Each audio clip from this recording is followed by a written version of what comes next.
லோரியின் tyre கலன்றதில் ஆடவர் ஒருவர் படுகாயமுற்றார். இச்சம்பவம் நேற்று முன்தினம் பிற்பகல் 1 மணி அளவில் யான் சுங்காய் டவுன் சிம்பாங் கோலாவில் நிகழ்ந்துள்ளதாக யான் மாவட்ட போலீஸ் இடைக்கால தலைவர் முசா ரபின் கூறினார்.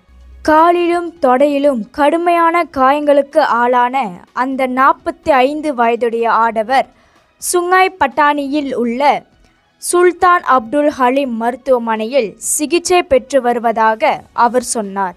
சம்பவத்தின் போது சாலை ஓரத்தில் தனது புரோட்டோன் ஈஸ்வரா காரின் பின்புறம் நின்று கொண்டிருந்த போது ஹீனோ லோரி ஒன்றின் டயர் கலன்று வந்து அவரை தாக்கியதாக அவர் கூறினார்.